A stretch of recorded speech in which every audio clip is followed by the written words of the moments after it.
In this short tutorial, I'm going to show you how to create these eye striation brushes so you can add more depth to your eyes when editing your photos or doing your own digital art. So make sure you have your Photoshop window open if you want to follow along, and let's start with a plain blank canvas. So you need to start with a square canvas. This is 5000 by 5000 pixels and quite large for larger projects. Now I'm converting the background to black, so you can press Command Invert or add another layer that is black. Then we're going up to the filter bar. We're going to scroll down to Render and select different clouds.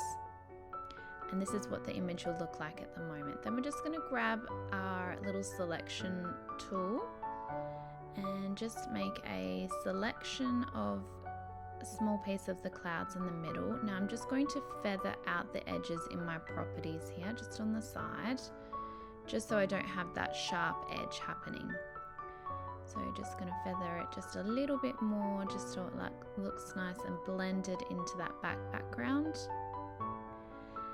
Okay, and I'm just duplicating that layer 2 times because I just want to extend it, so when we create the circle it goes all the way around.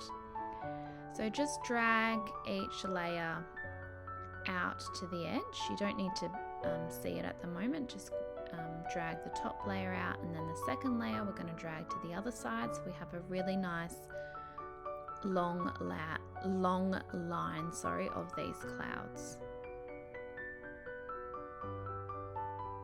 Now once you've got all these layers in a line, merge them all together so they are one line.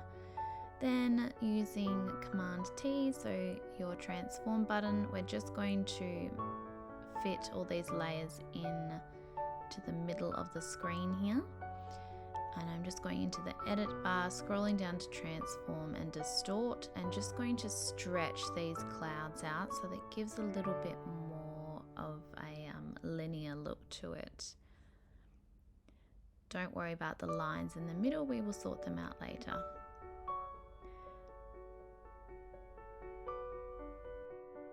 Once you've stretched out that layer and got it looking similar to mine, we're going to go into Filter, scroll down to Distort, Polar Coordinates, and you're going to change it from rectangular to polar. And this is what your image will look like. Now I'm just using the Quick Selection tool and Generative Fill just to fill in those gaps where those lines are. You can do the old way where you use the clone stamp tool, but I'm just being a little bit lazy and just doing this nice and quickly. Once we've tidied up those edges, we're going to merge all these layers together, so Command Shift E and press Command I to invert the image. So you have a white background and a black image. Then up to your edit bar, define brush preset. You can call the brush whatever you like. I'm just going to call it Iris. And once you click OK, you will now have a brush created in that pattern. So just going to go back onto our background and just show you what that looks like.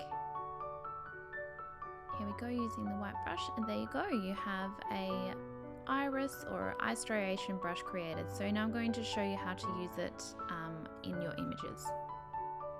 Okay, so I've just dragged that layer over that we created and using it like an overlay on the eyes. And I've changed the blending mode to screen and just duplicated that layer to put on both eyes. Using the eraser tool, I'm just brushing out the areas that I do not want the pattern on. So I've just grouped those irises together, and now I'm adding a clipping mask. So clipping this on so it only affects the eyes. And I'm just going to change the color and the saturation a little bit, so just the color that I want the pattern to be on her eyes. And then I will add a layer mask, so going back down to our iris group and add a layer mask, and then using a soft brown brush, I'm just going to brush out the areas where I don't want that color.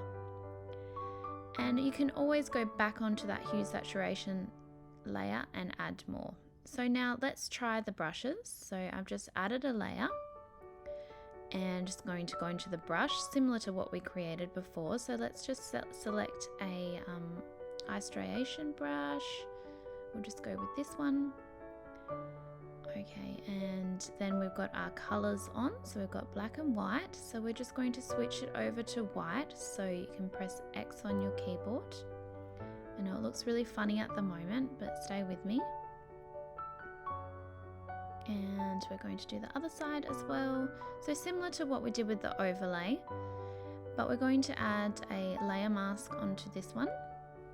So just working on that layer mask, I'm just using a soft round brush and just getting rid of the areas where I do not want this pattern around the eyelashes and on the skin.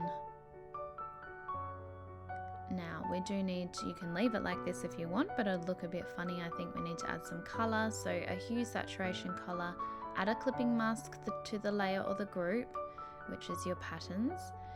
And we're just going to play around with the sliders. So because it's white, we need to pull down the lightness, and that will help add some saturation back into the eyes. And then you can play around with how much saturation you want. And then if you go up to the top, which is your hue, you can play around with what color you want to add onto the eyes. So obviously her eyes are brown, so I'd probably stick with the yellows or the greens. Now I want that layer to pop just a little bit more, so I've just gone back onto the layer group and I've changed the layer mode to color dodge. And I've just gone back into my hue saturation layer and I'm just going to stick with green, I think. So let's just quickly do that again. I'll delete these ones. So we're gonna add 2 layers which we can put into a group, so one for each eye. Go into our brush that we created, or brushes that we created. Select an iris, make sure it is on white. We're going to place it over the eye, each eye, so each eye has its own layer. We can keep it on the same layer. I just think it's easier to add an extra layer to keep it tidy. And then we are going to group these 2 together.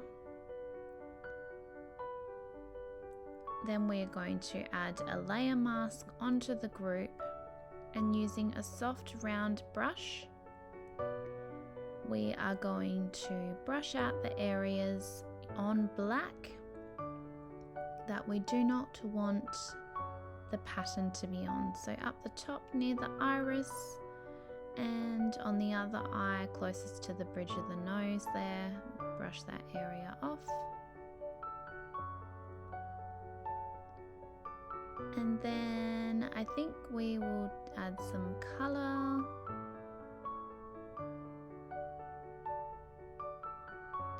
So going back to our layer, we're going to go to adjustments, hue saturation, add a clipping mask, pull the lightness down so you get some color, pull the saturation up as high as you want it, change the hue to whatever hue you're happy with.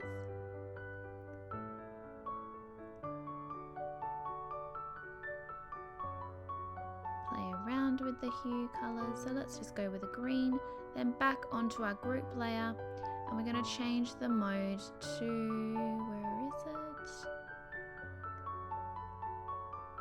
Color dodge, there it is, to color dodge. Now this is very bright, so we can go back into the hue saturation and play around with that saturation and pull it down a bit more, or you could just change the opacity. But as you see, when you pull the saturation down when it's on color dodge, it does affect what color comes through. So you just have to play around and see what you're happy with. So I hope that helps. You can also create eye striations and patterns from flames, so rendering flames, rendering different types of clouds. Any kind of pattern in the same steps will give you beautiful patterns for the eyes that you can either use as an overlay, which I did in the original video, or you can turn into brushes as I showed you to use over and over again. So the possibilities are endless. So I hope this video helped. Please reach out if you have any more questions. I'd be more than happy to help.